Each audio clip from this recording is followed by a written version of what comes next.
I'm Maria Menounos, and you're tuned in to AfterBuzz TV, the ESPN of TV talk. Now, let the buzz begin.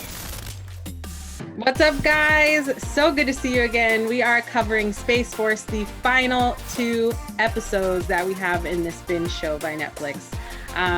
But before we get into everything, because we literally have so many thoughts on these last 2 episodes, my name is Tatiana, and I am hosting with Kevin Allen. Kevin, how are you? I'm good. I'm refreshed. Yeah, we had a long, rigorous day of travel through the first 8 episodes of Space Force, and now we are docking in the final 2 episodes. Absolutely. Good. I was comparing us to the space shuttle mission. Yeah, no, I liked it. I picked up on that. Good, because I'm like, I shouldn't compare myself. Like, it was both 22 hours long, mostly sitting, but yeah, they had a lot more work to do. I think they had a lot more work to do. That's okay. It's all right. I'm here for it. Okay, so I'm gonna try to keep it brief. Let's just dive into episode 9. Let's do both. Cool. Let's do overall thoughts for 9 and 10, and we'll just go speed through them because I know we have a lot to say in a short amount of time. So these last 2 episodes, what were your overall thoughts for both?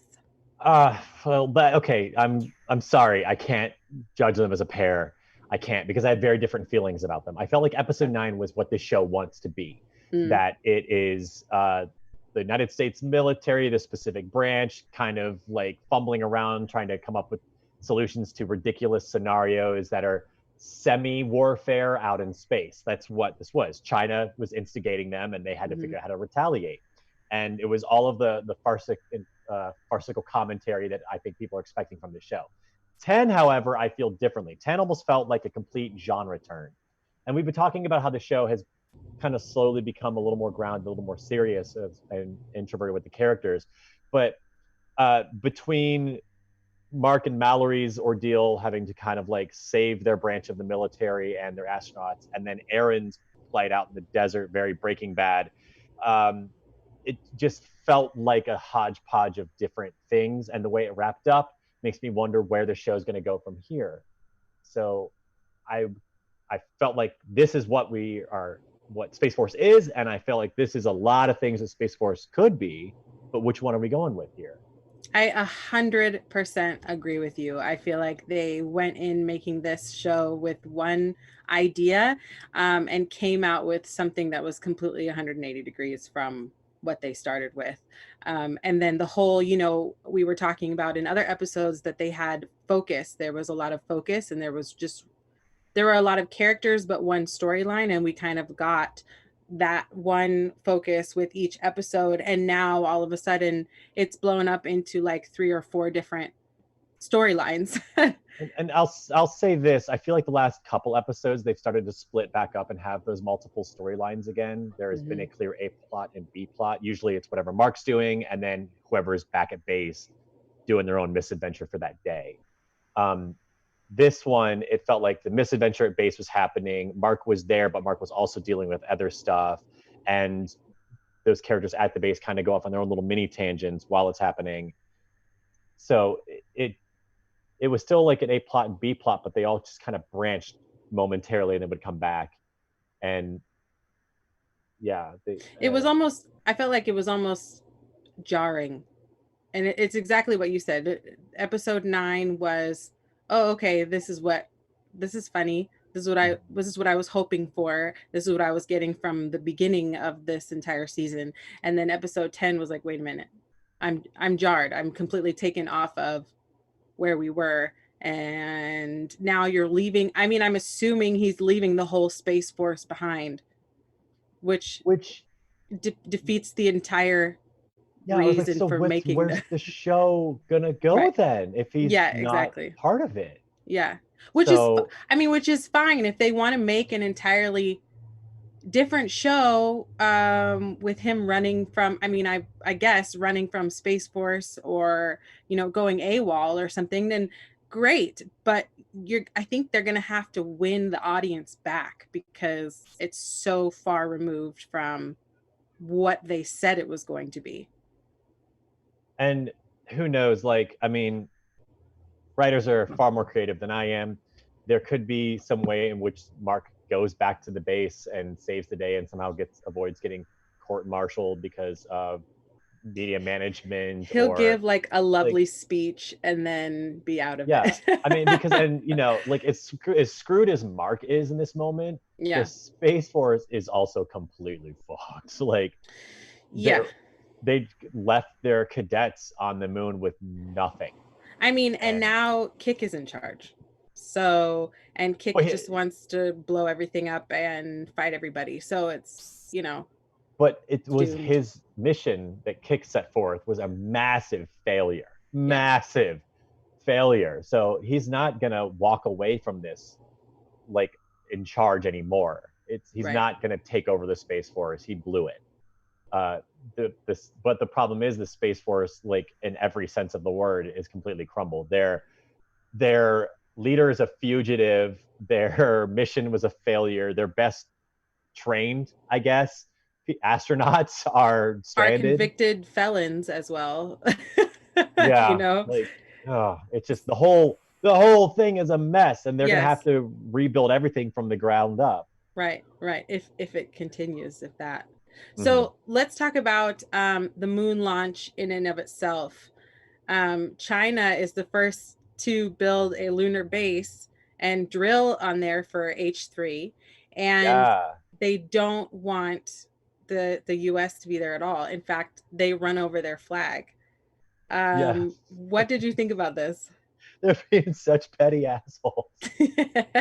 Like, I mean, it was seeing China, that the doctor whose name I will never remember, on screen, like basically trolling Mallory, and he was trying to be so like polite and nice, and he really thought there was like an understood brotherhood between scientist colleagues. And it was funny to see Mallory and Mark have the completely opposite perspectives that they normally have, where Mallory's like, let's just bomb the Chinese off the moon, because he was just so infuriated with how passive aggressive they were being. Right. I love that Mallory's imaginary conversation with himself. With a bottle of whiskey. It's epic. I swear I've done that before, maybe, but it's just not quite as eloquent as John Malkovich did it. Oh my God, he was a master. This is Malkovich in his prime. But go ahead. Yeah, so I mean, I was really excited for Captain Ali to become an astronaut, have her dream fulfilled. I was nervous for everybody else, and then the way that China's been handling everything, just kind of like instigating them and using all these loopholes to keep them away. Like I was just as frustrated as I think Mallory was. That whole situation. Absolutely, because there shouldn't. I mean, these people that they sent up, which was Mallory's doing, Mallory, F. Tony, and what's his name? His 1-star general. Oh, General Brad Gregory. Thank you, General Brad. It was their responsibility to vet these people, and because of the problems that they ran into, they ended up picking 2 people that were, off of Yelp, basically, who had 5 stars. So these people can't go and defend anything. I mean, I'm sure they could try, but as far as being trained in combat, they are definitely ill-equipped, and it sucks because Angela is the one that is supposed to be in charge of everybody, and she hasn't really been in combat either. We learned that from when they were, playing space tag. Well, and what gets me is like I'm assuming the Chinese scientists / oil drillers that they sent up, like they're not military either, but they're just being grade A assholes, like running over their flag. Like, why do that, man? I mean, they're asking, I put in my notes, ready for war. Like, this is war now. This is war. Yeah. That's declaring war. What else do you think is going to happen from that? Exactly. Like, why else do it? Yeah. Why else do it if not to instigate America? Like, I don't know. And it's Absolutely. Like, I get that they were there first, and they can have that credit. Like Mallory should give them that credit. Somebody should. Yeah. But so obviously they're recognizing that America has like launched up its plans for years just to ride their coattails and infiltrate, kind of like step in on their spot. that they've planted for themselves. So America is being like a jerk, like walking in on their beach trying to kick over their sandcastle, but no, that's not it. They're just walking in on their beach. They're just setting up their umbrella at the same sunny spot that China picked out, but China's the one knocking down the sandcastles and being jerks about it. Yeah, but then again, like, look, I understand that they have to be in specific areas for specific resources, okay, like this H3 stuff, this H3 energy, and I understand that, but look how big the moon is. I know, and it's, you know, I think it's more the fact that they're claiming they're just doing like a temperature experiment on that part of the moon when they're actually drilling 2 blocks over. Yes. Like, so just the whole shadiness of everything. Yeah, it is on top war. Of being d-bags with the flag. Like, it's war. It's what it is. It's war. Well, and this thing is, I agree with most of the military officials that bombing them is not the correct action. Like, no, you got to do something to retaliate, but it can't be warfare no matter how much they want to like joke about it. Right, exactly. And I kept waiting for them to be like, hey, we have an arsonist. Like, I bet he's got some creative ideas. So when Tony was having that like think tank about how to retaliate and prank the other team, I was like, okay, yeah, TP and shaving cream, like, you know, the same kind of immature stuff that China was pulling. Yeah. We're gonna escalate the immaturity of it. Right. We're definitely not doable at all. But what else do you expect from F Tony? Just be real. Okay. Yeah. Let's talk about Kelly really quick, because now Mark moves on for an open marriage with Kelly, and she's actually super into this weird relationship idea, and they have a first date. There's so much honesty between them. Why can't every relationship start off with that much honesty? Well, I think the key to a strong, honest relationship is a solid foundation. And their foundation was one built on complete awkwardness. Like, they basically Mark laid out like all of the weird stuff right from the get-go. So like there really wasn't a point of like walking on eggshells after that, because we all seen the mess now. Right. But she's into it. She's totally into it. And Erin, of course, is not. She feels completely abandoned and goes and finds her mom and says, oh my gosh, I have to tell you, this is happening. And her mom is like, oh yeah, I've been seeing a guard, so I've been doing it longer. Yeah, that's what we're doing now. I don't understand why they didn't want to just tell her in the first place, because her finding out this way is way worse. Way worse. Well, I think it was that the timeline they were probably hoping to set forth just got scrunched. Because Erin's mom like was basically waiting for Mark to get on board with the plan. So she didn't know that Mark was on board, already seeing somebody, and had let Erin know about it. Like, he just kind of rushed through those first couple of steps. Well, because he's had his eye on Kelly for a while. Yeah, and I don't blame him for doing it, but just from her perspective, she thought Mark was still on the pre-planning stage. Right. And turns out, oh, he went full execution on the, you know. He's like, now I got this. Yeah, had she known, maybe she would have been able to tell Erin beforehand. But, well, Erin's here now, so let's catch up. Right. It's true. And we see that Mark is left to kind of juggle his personal life now that Erin has found out. We see again at the end of an episode, he has to juggle his personal life now with a new relationship and with his daughter, with what's going on with work, which is just, everything is just hectic and up in the air, which brings us to episode 10 with this whole retaliation situation going on. Proportionate response is what they are calling it. Right. There's like so much to get through with this proportionate response, but what I think the bulk of it was the relationship between Mallory and Mark, not necessarily how they handled China, but but the relationship between Mallory and Mark, what did you think about that? Well, you and I were talking about where we saw the relationship going after the spy incident, and that I was like, well, it's definitely going to damage their working relationship. And I feel like it all came to a head in episode 10. Like, he literally blew up at him from across the courtyard for everyone to hear. Right. So yeah, it's like almost completely dissolved. And had it not been for the intervention of an outside force with the Air Force coming in, I doubt they ever would see eye to eye again. But Mallory went to go like light himself on fire to, drastic the measures. cause. Yeah. I have to say, it's nice to see Mallory, step up. I mean, he's passive aggressive and he steps up in other ways, but for him to be so drastic in the choices he was making, I was like, oh, okay. Now we see what you're passionate about. This is good. Yeah, well, I think that Mark's rubbed off on him a little bit, and vice versa.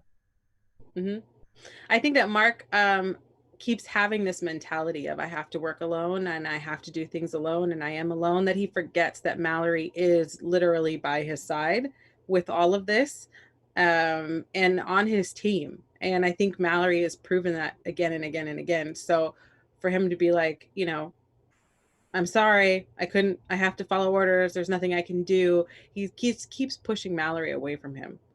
And I think that he ultimately saved it, and he knew, he could, the only person that he could rely on after Mallory quit and they had that argument yelling back and forth at each other. I think he knew that the only person that would back him up would be Mallory in all of this. So they got arrested together. Isn't that cute? It is. Seeing them work together. Yeah, I love it. So Mark sets up the people that are on the lunar habitat, not habitat, but the lunar base.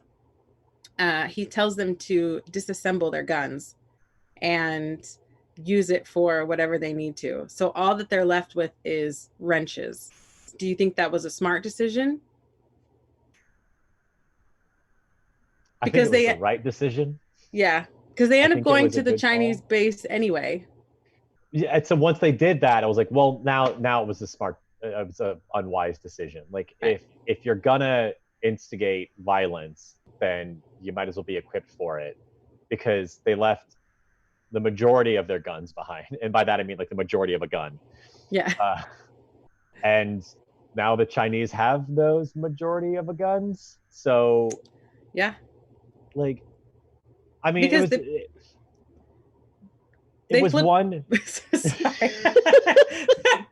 You go. Just that it was one bad decision after the other. Like, it was a bad decision to bring them on board. So to fix that, you get rid of them, which is great. But then if you're going to use them, then getting rid of them was the bad decision. Like, you can't keep making choices that undo the previous choice and expect it to come out well. Right. Yeah.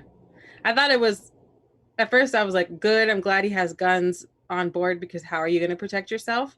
And then I thought, okay, well, maybe he saved them when he said disassemble the guns so that you can't use them, because then nobody will get hurt, I suppose.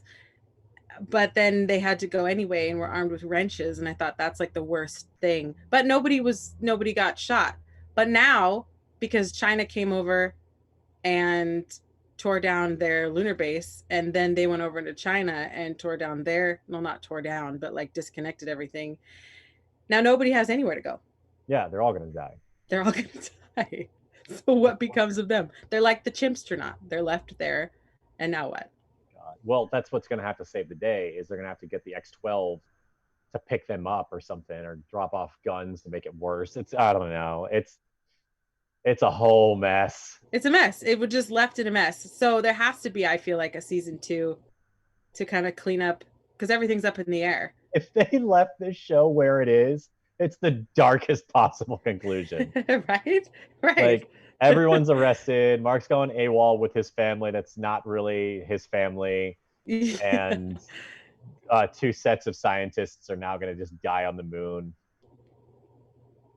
Don't know.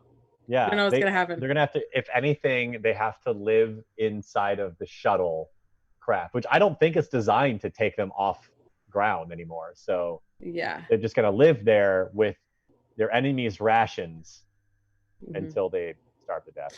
Well, they'll have to wait. They'll have to wait until somebody comes to relieve them, which will take too long. Couple months. It was stated that it would take a few months before they could get anybody to reach them. Yeah. So, yeah, and nothing was tied in a pretty bow, but hopefully that leaves a lot of imagination for season 2. With all of that said, let's go ahead and get into our news and gossip. All right. So Ben Schwartz apparently is establishing his own expanded universe of space-related characters. Really? Well, in an interview with Sci-Fi article with Sci-Fi Wire, they basically pointed out that he's playing the media manager for Space Force, and he's known for now recently playing Sonic the Hedgehog, who is technically an alien in that movie. Right. And he voiced BB-8 in Star Wars, another space-related character. Ben sometimes forgets that he was part of Star Wars, he said. But I guess he said, I guess what I'm trying to do is I'm trying to make a Ben Schwartz cinematic space universe, the BSCSU. That's his statement. I'm trying to populate it with as many characters as I can so I can ultimately do some sort of Avengers-like thing where we can all come together. Awesome. I love Ben Schwartz. I think he's killing it. He's great, and he's doing a fantastic job with this character. Apparently, what's his name? Jimmy Yang. I thought it was Danny. Jimmy Yang auditioned for that role, but when he found out that Ben Schwartz was also up for it, he's like, oh, Ben Schwartz, like he's made for this part. So, and he got, I think, a much better role suited for him because I love the way he does his comedy through that character. Yes. And Ben is thrilled to be a part of this show because he just loves the idea of like a normal person being a part of the space program. He quoted like Deep Space Homer, that episode of The Simpsons where Homer got to be an astronaut, is one of his favorite episodes of all television. Nice. And he said, I remember watching Double Dare and I could not believe the kids were allowed to go to space camp if they want. I thought that was the coolest thing I'd ever heard of in my life. You can't believe that human beings can go all the way up to the moon and just land on it. I think there's a super human aspect to it and a bigger than us type of feeling. And so he's really into that everything that the Space Force kind of stands for. Super cool. Yeah. Awesome. And you have a good special segment. I love our special segments, by the way, which we Space Force fact check. So we are actually taking things from Space Force and applying that, well, not applying them, but seeing where they're drawing it from in our reality. So go ahead. What do you have for us? This one's a doozy, guys. So strap in. Yes. We're doing research all past 2 days. All right. So the Space Force is the only military forward branch of a space administration in the world. But almost every country has a space agency. Like the list is endless, and there are 8 more proposed ones on the way. There's a dozen of them that have launch capability, and that includes the US Space Force, but only 4 agencies have landing capability for the moon. So since that seems to be the topic of this whole series, and especially this past couple episodes, we're going to focus on those 4, and those are the Chinese National Space Administration, the Indian Space Research Organization, the National Aeronautics and Space Administration, and the Soviet Space Program, which is now the Russian Federal Space Agency, or Roscosmos. Roscosmos. Yeah. I like that. So we're going to start with NASA, and I think I've got my media up on the screen right now. We're going to talk about NASA and the Space Force because, again, the Space Force is the only one that is a military branch, and they have launch capability, but NASA is the only one that has lunar landing capability and human spaceflight capability. So I'm putting up their logo just because we're talking about the Space Force. And for those of you watching home, the logo is the same as the flag that we dissected yesterday. It's a little bit like the Air Force's Space Department when they had that. That's kind of what the inspiration was. Which is why I guess it's the only one that doesn't have like an eagle and a lot of military insignia on it. It's very different. Anyway, NASA and the Space Force. NASA, we all know what they've been doing. They just had the launch that we talked about last episode. They're the only one of all of these agencies that was able to pull off a crewed lunar landing and return. So everyone has to catch up to that so far, and China hasn't landed anybody on the moon yet. But give them a year, maybe they'll have a habitat that we don't know about. Drilling for H3.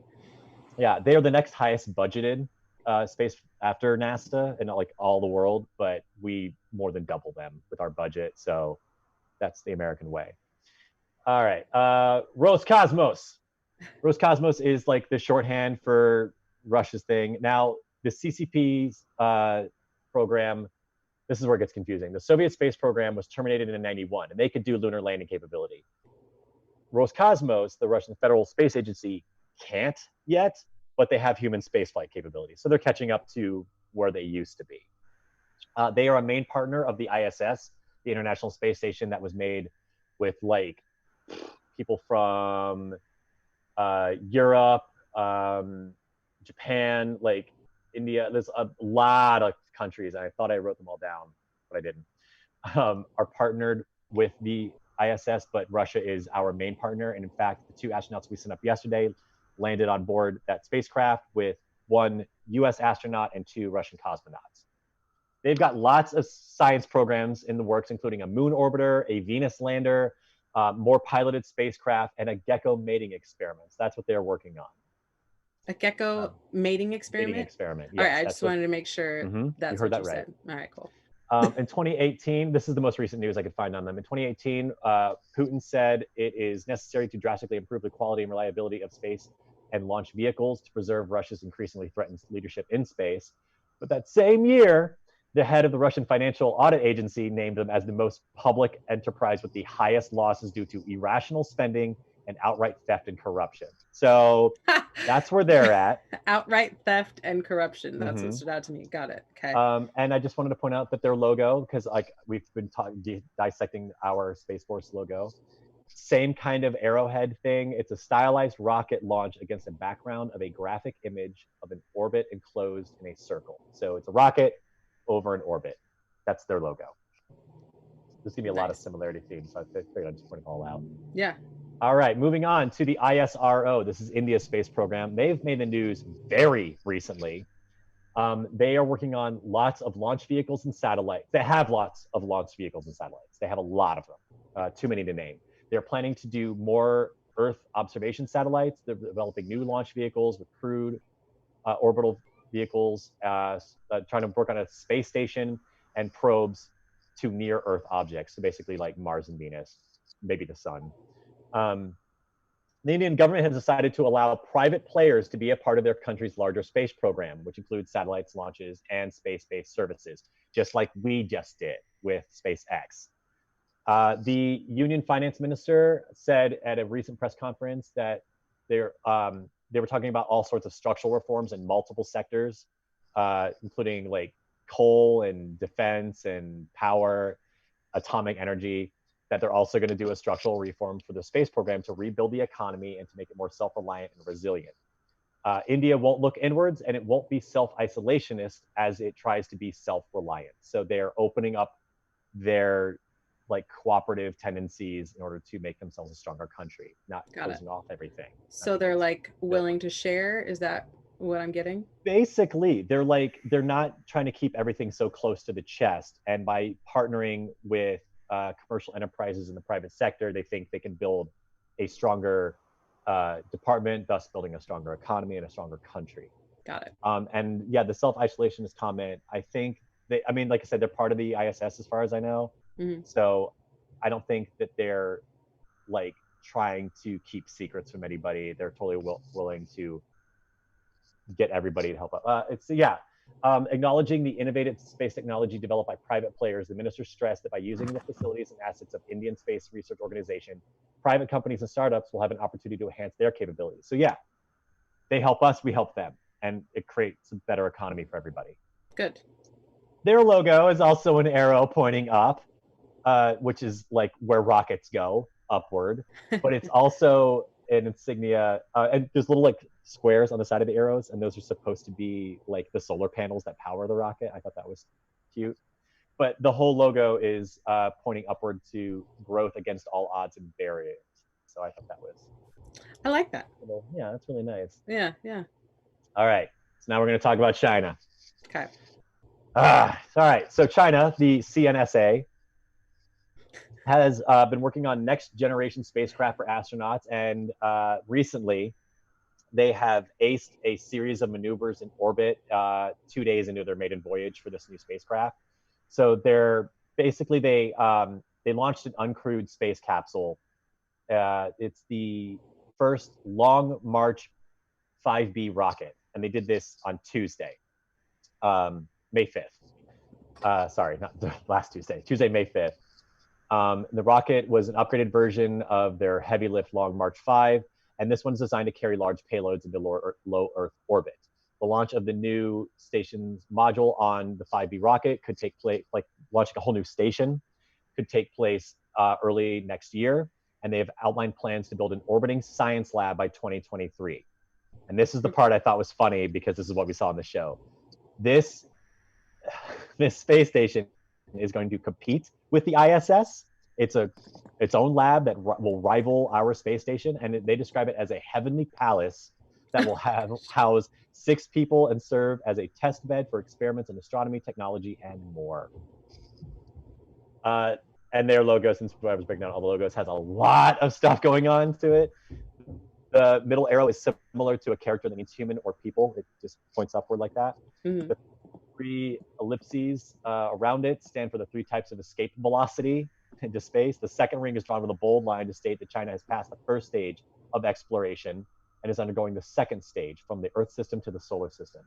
That character stands above those 3 rings to emphasize humanity's capability to escape and explore. And they added some olive branches to ensure us that their space exploration is peaceful in nature. But we know better, don't we? So we know better. So is there, so you said that they were building a huge rocket. Is it like, are we talking Sea Dragon huge, or I don't what? know enough about rockets to compare them, but so back in the day, they had a heavy lift Long March 5. That was like it was a heavy lift rocket called the Long March 5. Okay. This one they did in May was the Long March 5B. So it was just like a modified one that had a little bit more like motion capabilities. Like it was basically can maneuver a little easier. And that rocket is designed to carry large payloads. Okay, So that's what makes me think it would be close to the Sea Dragon. Yeah, but I don't know the Sea Dragon. That's my problem. That's like the biggest. It was designed in 1962. I only know this because I was a fan of For All Mankind, the Apple series, and they were talking about space exploration and all that. Somehow I'm attracted to this. And the Sea Dragon was one of the things they talked about. But it was never made. But it's one of the largest rockets that has ever been designed. So keep wondering. I'm waiting for it to show up for somebody to do it, but it's so big that they have to launch it out of the sea. Oh, okay. That's why it's called the Sea Dragon. So that's why when you said that, I was like, oh, is that what they're going for? Their official, I'm not going to pronounce the name because I will butcher it. He stated that the new station that they're working on, that will be this Heavenly Palace, the core chunk of it will be launched on a Long March 5B by next year. So it sounds like, I mean, if they're going to launch a space station, you're probably going to need a hefty piece of equipment to do that. I don't know if I forget how America did it, but I wouldn't be surprised if they do something similar to what you described, the Sea Dragon. That's interesting. Ooh, interesting. Space exploration is so cool. Yeah, so cool. It really is. And I love seeing how, like, I had no idea how many different countries had agencies. I didn't either. So that was really exciting to see. And there's a lot of them that are like there's one that's like Europe as a whole has one. Africa as a whole has one. The Caribbean has one in works.